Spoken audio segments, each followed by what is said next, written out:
Indo గ్రీకులు, శకులు, పార్థియన్లు ఇంతకుముందు చెప్పుకున్నాం మనం. శకుల తర్వాత భారతదేశంలోకి ప్రవేశించిన మరొక తెగే కుషాణ తెగ. కుషాణులు వీరు. వీరు నిజానికి యూచి తెగకు చెందిన వాళ్ళు. యూచి తెగకు చెందినటువంటి ఈ కుషాణులు ఎట్లా బయలుదేరారు, ఎలా వచ్చారు, దీన్ని మనం ఇప్పుడు చూడాల్సి ఉంటుంది. వాళ్ళలో కనిష్కుడు అత్యంత ముఖ్యుడు. కనిష్కుడి మీద సర్వసాధారణంగా అనేక ప్రశ్నలు ఎగ్జామినేషన్ వస్తూ ఉంటాయి. ఆ నేపథ్యంలో కనుక మనం చూసే పని అయితే, చరిత్ర పరిశోధన ప్రారంభంలో ఈ కుషాణులు ఎక్కడి నుంచి వచ్చారనే విషయం మీద కొంత వాదోపాదాలు జరిగినాయి. ఎఫ్డబ్ల్యూ థామస్ ఆయన పేరు. ఆ ఎఫ్డబ్ల్యూ థామస్ ఏమంటాడు అంటే, వీరు ఇరాన్ దేశానికి, అంటే పార్సియన్ దేశానికి, అంటే పారసీక దేశానికి చెందిన వారు అంటాడు. కాబట్టి ఇరాన్ దేశానికి చెందిన వారు కుషాలు అన్నవాడు ఎఫ్డబ్ల్యూ థామస్. రాజతరంగిణి ఉంది, కలనని రాజతరంగిణి. వీరిని, ఈ కుషాణుల్ని గాంధార దేశాన్ని పరిపాలించిన తురుష్కులు అన్నాడు. కాబట్టి గాంధార దేశం అంటే వాళ్ళు దాదాపుగా ఆఫ్ఘనిస్తాన్ ప్రాంతం. రాజతరంగిణి ప్రకారం వీళ్ళు తురుష్కులు, వీళ్ళు గాంధార దేశం నుంచి వచ్చారు అంటున్నాడు. మత్స్య, వాయు, బ్రహ్మాండ పురాణాలు ఉన్నాయి. అవి ఏమంటున్నాయి అంటే, యవనుల తర్వాత, యవనులు అంటే ఇండో గ్రీకులు, గుర్తుపెట్టుకోండి. ఇండో గ్రీకుల్ని భారతదేశ చరిత్రలో యవనులు అంటాం. యవనుల తర్వాత తుషారాజులు పరిపాలించారు వాయవ్య భారతదేశాన్ని అని ఈ మూడు చెప్తున్నాయి. అంటే అక్కడ తుషారాజులు ఎవరో ఉన్నారు మనకు అర్థమవుతుంది. రామాయణ మహాభారతాల్లో కూడా ఈ తుషారాజుల యొక్క ప్రస్తావన ఉంది. కాబట్టి ఏం తేలింది అంటే, ఈ తుషారాజులే కుషాణులు అని తేలింది. కాబట్టి మొదట్లో ఎక్కడి నుంచి వచ్చారంటే, వీళ్ళు తోషియా అనే ప్రదేశం నుంచి వచ్చారు అనే దాన్ని కొంతమంది నిర్ధారించారు. అయితే చైనా చరిత్రకారులు ఈ యొక్క కుషాణుల్ని యూచి తెగకు చెందినటువంటి మంగోలియన్లు అని పేర్కొన్నారు. మంగోలియా దేశానికి చెందిన వాళ్ళు, వీళ్ళు యూచి తెగ చెందిన వాళ్ళు అని అంటున్నారు. కనుక ఎఫ్డబ్ల్యూ థామస్ యొక్క ఇరాన్ సిద్ధాంతం కన్నా ఎక్కువగా ఇదిగో యూచి తెగ మంగోలియానికి చెందినటువంటి వాళ్ళు అని చైనా చరిత్రకారులు ఏమైతే చెప్పారో దాన్ని మనం చరిత్రకారులు బేస్ చేసుకొని వీళ్ళ యొక్క ఆరిజిన్ చెప్తున్నారు. ఇప్పుడు చరిత్రకారులు ఎక్కువగా నమ్ముతున్న సిద్ధాంతం ప్రకారం వీళ్ళు చైనా ప్రాంతానికి చెందినటువంటి గాన్స్, చైనా సరిహద్దులో ఉన్నటువంటి గాన్స్ ప్రాంతానికి చెందినవాళ్ళు. మొదట్లో యూచి తెగ అంతకుముందు శకుల్లాగానే చైనా సరిహద్దుల మీద దాడులు చేస్తూ జీవించేవాళ్ళు. ఇంతకుముందు మనం చెప్పుకున్నటువంటి చైనా గోడ కట్టడంతో వీళ్ళకి ఇబ్బంది అయింది. అదే సమయంలో సిథియన్ తెగ అంటే శకులు వీళ్ళతో యుద్ధాలు చేశారు. శకుల క్లాసుల్లో మనం చెప్పుకున్నాం, సెకండ్ చెప్పినప్పుడు మనం చెప్పుకున్నాం, ఈ యూచి తెగ ఆ సిథియన్ తెగని, ఆ శకుల్ని ఓడించింది అని. అట్లా శకులు అక్కడి నుంచి బయటకు వచ్చేసారు. కాలక్రమంలో యూచి తెగ కూడా తిరిగి మళ్ళీ వేరే తన యొక్క బతుకుల కోసము వేరే ప్రాంతాలకి ప్రవాసం బయలుదేరారు. కానీ వీళ్ళు మొదట్లో చైనా సరిహద్దులోని గాన్స్ ప్రదేశానికి చెందిన వాళ్ళు. అక్కడి నుంచి ప్రస్తావం ప్రారంభిస్తూ వాళ్ళు టారిమ్ అనే ప్రదేశానికి వెళ్ళారు. కాబట్టి మొదట్లో వీళ్ళు చైనా దేశం చెందిన గాన్స్ ప్రదేశంలో ఉండేవారు. చైనా సరిహద్దు ప్రాంతం అది. అక్కడి నుంచి టారిమ్ అనే ప్రదేశానికి వచ్చారు. అక్కడి నుంచి ఇలి అనే ప్రదేశానికి వచ్చారు. అక్కడి నుంచి సోగ్డియార్ అనే ప్రదేశానికి వచ్చారు. అక్కడ నుండి బ్యాక్టీరియాకి వచ్చారు, ఆఫ్ఘనిస్తాన్ సరిహద్దు ప్రాంతాలు. అక్కడ హిందూ కుష్పరాజ శ్రేణిని దాటారు. అక్కడ ఖైబర్ కనుమలు దాటారు వీళ్ళు. ఖైబర్ కనుమలు దాటి ఆఫ్ఘనిస్తాన్ భూభాగాలు, కాబూల్, ఈ ప్రాంతానికి వచ్చారు. ఆ కాబూల్ అంటేనే గాంధార, ఇప్పుడు గాంధార మహాజనపదం. అక్కడి నుంచి పంజాబు, అక్కడి నుంచి మధుర, రాష్ట్ర ఉత్తరప్రదేశ్లో మధుర, గంగానది ఒడ్డున ఆ ప్రాంతానికి వచ్చారు. అక్కడి నుంచి గంగాలోకి విస్తరించారు. ఇది వీళ్ళ యొక్క ప్రవాసం. ఈ రకంగా వచ్చారంటే ఇప్పుడు చరిత్ర ఎక్కువగా నమ్ముతున్నట్టు విషయం. అది కుషాణుల చరిత్రని అర్థం చేసుకోవడానికి మనకి మూడు ప్రధానమైన ఆధారాలు ఉన్నాయి. అందులో ఒకటి చైనా చరిత్రకారుడు, ఆయన పేరు ఫాన్ ఈ. ఆయన పేరు ఫాన్ ఈ. ఈయన హో హాన్స్ షూ అనే గ్రంథం రాశాడు. హో హాన్స్ షూ ఈ గ్రంథంలో తిరిగి మళ్ళీ ఇది యూచి తెగ గురించి రాస్తున్నాడు. అదొక ఆధారం మనకి. గోండా ఫెర్నస్ అంత చెప్పిన పార్థియన్లు. ఆ గోండా ఫెర్నస్ వేయించినటువంటి 3 శాసనాల్లో మళ్ళీ వీళ్ళ ప్రస్తావన ఉంది. కుషాణులు పెద్ద సంఖ్యలో నాణ్యాలు విడుదల చేశారు, మనం చెప్పుకోవాల్సిన చివరిలో. కానీ వాడు ఇచ్చిన నాణ్యములు కూడా మనకి ఒక ఆధారం అవుతుంది. ఈ ఆధారాలతోటి వారి యొక్క చరిత్రని మనం రాయడానికి అవకాశం లభించింది. కాబట్టి వీళ్ళు కూడా ఒక సంచార జీవితం గడిపేటువంటి మధ్య ఆసియా ప్రాంతాలలో చైనా సరిహద్దు ప్రాంతంలో ఉన్న వాళ్ళే. వాళ్ళకు సంబంధించిన రాజులలో మొట్టమొదటి రాజుగా మనకి ఖుజులా కాడ్ఫీసిస్ కనబడుతున్నాడు.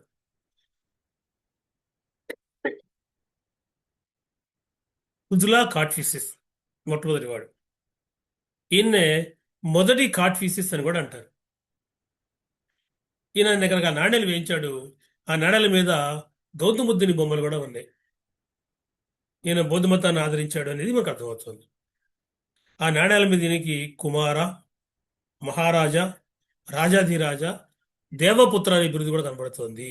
దేవపుత్ర కనుక కుజులా కాడ్ఫీసిస్. ఆ తర్వాత రాజైన వాడు రెండవ ఆయన విమా కాడ్ఫీసిస్. ఈ విమా కాడ్ఫీసిస్ ని తిరిగి మళ్ళీ రెండవ కాడ్ఫీసిస్ అని కూడా చరిత్రకారులు పిలుస్తున్నారు. ఈ విమా కాడ్ఫీసిస్ కూడా నాణ్యాలు వేయించాడు. ఈయన రాగి కంచు నాణ్యాలు కూడా వేయించాడు. విమా కాడ్ఫీసిస్కి ఆ యొక్క నాణ్యాల మీద కొన్ని బిరుదులు కనపడుతున్నాయి మనకి. సర్వలోకేశ్వర, మహేశ్వర అని బిరుదులు కనపడుతున్నాయి. ఈ నాణ్యాల మీద వైపున శివుడు, నంది బొమ్మలు ఉన్నాయి. మరొక వైపున ఆయన ముఖ చిత్రం ఉంది. దీన్ని బట్టి ఈయన శైవ మతాన్ని ఆదరించాడు అని మనకు అర్థమవుతుంది. కనుక రెండవ కాడ్ఫీసిస్. ఆ తర్వాత వాడే కనిష్కుడు. కనిష్కుడు కుషాణ రాజులలో సుప్రసిద్ధుడు. కేవలం కుషాణ రాజులలోనే కాదు, మనకి మౌర్యుల అనంతరము, గుప్తులకి పూర్వము బలమైన రాజులలో అత్యంత సుప్రసిద్ధుడు కూడా కనిష్కుడే. కనుక కనిష్కుడు శకులు వచ్చారు, అప్పటికి మనం చెప్పుకున్నాం. ఆ శకరాజు చెస్తన అని అతను ఓడించాడు. చెస్తన అని పేరు. ఓడించి 78 ఏడిలో సింహాసనాన్ని అధిష్ఠించాడు. గుర్తుపెట్టుకోండి, కనిష్కుడు సింహాసనం అధిష్ఠించిన సంవత్సరము 78 ఏడి. దీనిని మనం శక సంవత్సరము అని పిలుస్తాం. కనుక శక సంవత్సరాన్ని ఎవరు ప్రారంభించారు అంటే సమాధానము కనిష్కుడు. శక సంవత్సరము ఎప్పుడు ప్రారంభమైంది అంటే సమాధానం 78 ఏడి. 78 ఏడిలో కనిష్కుడు సింహాసనాన్ని అధిష్ఠించిన సంవత్సరము. ఇక కనిష్కుడు రాజ్య విస్తరణ గావించాడు. అప్పటికే ఆఫ్ఘనిస్తాన్ ప్రాంతము, సింధు ప్రాంతము, బ్యాక్టీరియా ప్రాంతము వీళ్ళ చేతుల్లో ఉంది. ఈయన పార్థియన్ రాజులు కూడా ఓడించాడు. అంటే ఇరాన్లో కొన్ని ప్రాంతాలు జయించాడు. అలాగే పంజాబ్ను జయించాడు పూర్తిగా. రష్యాలోని కొన్ని భాగాలు ఆక్రమించాడు. పాన్ యాంగ్ అనే అతన్ని ఓడించి ఖష్గర్, ఖోటాన్, యార్కన్ అనే ప్రదేశాలను ఆక్రమించాడు. కనుక కనిష్కుడి కాలంలో కుషానుల యొక్క రాజ్యము సామ్రాజ్యంగా మారింది దాదాపుగా. ఒక రకంగా చూస్తే ఇవాళ ఆధునిక దేశాలైనటువంటి Bharat, Russia, Afghanistan, China, Iran, ఈ 5 దేశాల భూభాగాలు కొంత గొప్ప ఆయన సామ్రాజ్యంలో భాగంగా ఉన్నాయి. కనుక ఇవాళ ఆధునిక దేశాల మీద ఈయన ప్రభావం మనకు కనపడుతుంది.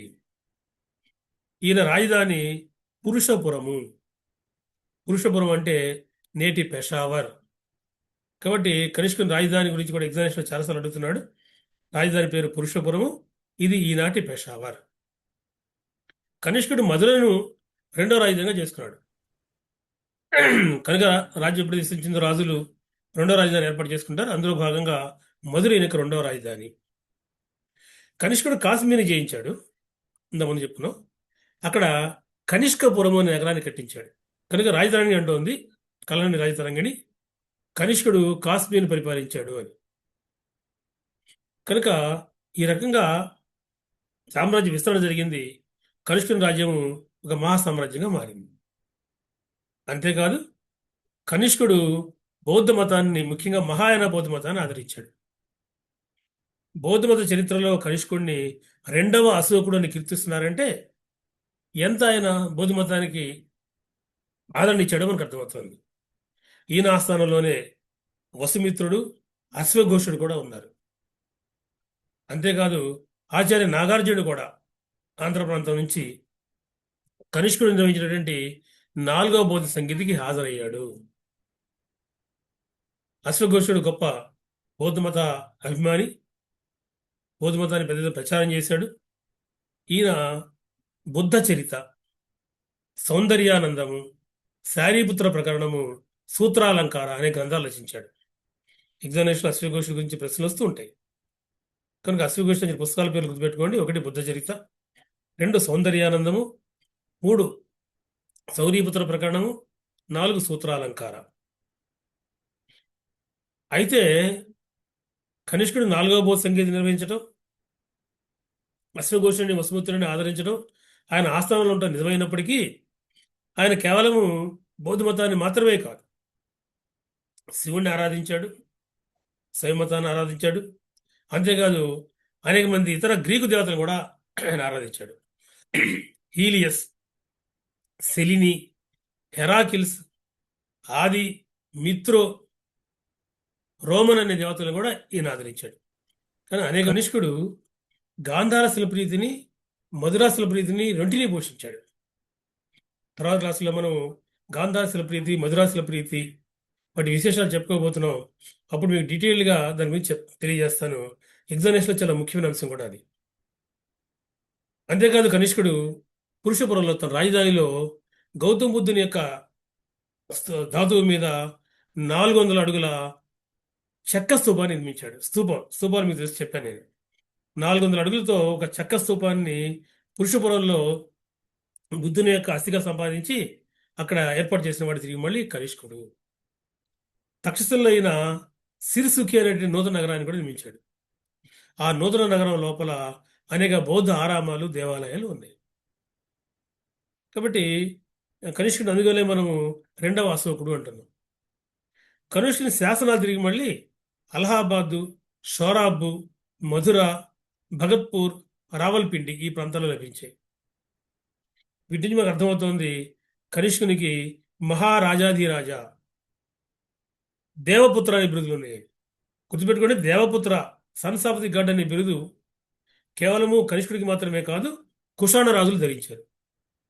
అదే కుషాణ రాజులకి ఈ బిరుదు ఉంటే ఎగ్జామినేషన్లో ఎక్కువ సార్లు కనిష్కుడి గురించి అడిగిన సందర్భాలు ఉన్నాయి.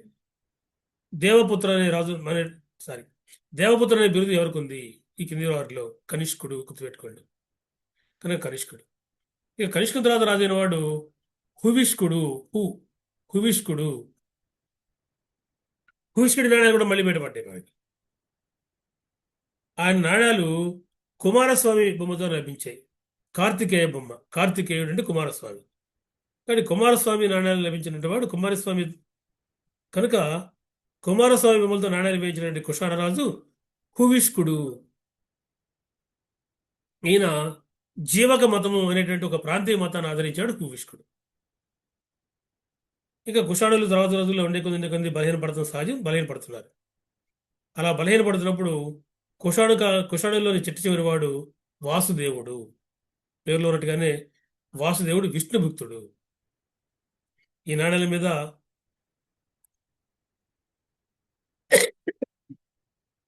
శివుడు, ఉమేశుడు, అంబికా విగ్రహాలు కూడా ఉన్నాయి.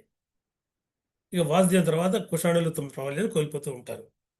ఈలోపు గుప్తులు విజృంభించి కుషాణుల ప్రాంతాన్ని, దాంతోపాటుగా శకుల్ని ఓడించడం మనం గుప్తుల యుగంలో చూస్తాం మనం.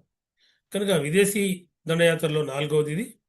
కనుక వీళ్ళు ఈ ప్రాంతాల మీద వచ్చి వాయు భారతదేశంలో అనేక రాజ్యాలు ఏర్పాటు చేయటం, భారతీయ సమాజంలో కలిసిపోవటము అనేక రకాల అంశాలు మళ్ళీ మనకి అప్పుడప్పుడు వస్తుంటే రాజుల చరిత్ర ప్రకారం కనుక మనం చూసే పని అయితే మనం గుర్తుపెట్టుకోవాల్సిన అంశము తిరిగి మళ్ళీ కుషాణుల మీద ఈ అంశాలు. నెక్స్ట్ క్లాస్లో మీకు నేను శుంగ కణ్వ అంశాలు వివరిస్తాను. నెక్స్ట్ వీడియో కోసం ఎదురు చూడండి. ప్రస్తుతానికి స్వస్తి.